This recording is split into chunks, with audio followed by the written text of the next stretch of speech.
ஆட்டை நான் பாலைவனத்துக்காக கொண்டு போறேன். இவ்வளோ தூசியா இருக்கு. டேய் கம்முன்னு தொடடா. என்ன கண்மணி, சொல்லு. மாமாவை மரியாதையா கூப்பிடுறது? மரியாதை கொடுக்கற மாதிரி நடந்துக்கிட்டா மரியாதை கொடுப்போம். ஏய், என்னை விட்டு ஓவரா பேசுற. உனக்கு வாழ்க்கை தர போறது நான் தான். அதுக்கு அவங்க சம்மதம் வேணும்ல. ஏ நொண்டி, பொத்திக்கிட்டு நில்லு. அவ ஒன்றும் உனக்கு சொந்த அக்காவும் கிடையாது, சொந்தக்கார அக்காவும் கிடையாது. எனக்கு உங்களை மாதிரி ஒரு சொந்தம் இருக்கிறத விட அவனோட சொந்தம் தான் முக்கியமே. நான் அப்படி என்ன பண்ணிட்டேன்? பாவம் அப்பா அம்மா இல்லாத பொண்ணு, கஷ்டப்படுற, வாழ்க்கை தரலான்னு பார்த்தேன். நான் இப்படி பார்த்தா நீ எல்லாம் கோயில் கட்டி கும்பிடணும். அதுக்கு நான் முதல்ல உனக்கு கல்யாணம் பண்ணிக்கணும். அப்ப என்ன கல்யாணம் பண்ணிக்க மாட்டியா?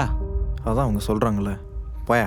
ஒரு ஆம்பளத்தனம் இல்லாம தனியா எத்தனை நாள் ஆட்டோ ஓட்டுறேன்னு நானும் பார்க்கறேன். விடுக்கா, அவன் ஒரு லூசு பைய. நம்ம வேலையை பார்ப்போம் வா. சரி, நான் தெரியாம கேக்குறேன். அது என்ன, ஒரு பையன் தனியா இருந்து அவன் லைஃபை ஃபேஸ் பண்ணா அத பத்தி யாரும் பெருசா பேச மாட்டாங்க. ஆனா இதுவே ஒரு பொண்ணு தனியா இருந்து அவ லைஃபை பாத்துக்கிட்டா அது எவ்வளவு பெரிய விஷயமா ஆக்குறாங்கல்ல. ஒரு பொண்ணு தனியா இருக்கிறதும் கஷ்டம் தானே. உங்க பரிதாபம் கரெக்ட் தான்டா. ஆனா இப்படி பையன் பொண்ணுன்னு பிரிச்சு பாக்குறதுனால பாசிட்டிவ்ஸ் எவ்வளவு இருக்கோ அதே மாதிரி நெகட்டிவ்ஸும் அதிகமா இருக்கு. அதனால பசங்களை விட பொண்ணுங்களுக்கு தாண்டா பிரச்சனை ஜாஸ்தியா இருக்கு. சரி விடுக்கா, ஃபீல் பண்ணாத. இந்த சொசைட்டி ஒரு பொண்ணு தனியா இருக்கா அப்படின்னு பாவம் பார்க்காம அவங்களுக்கு தன்னம்பிக்கை கொடுத்தாலே போதும்டா.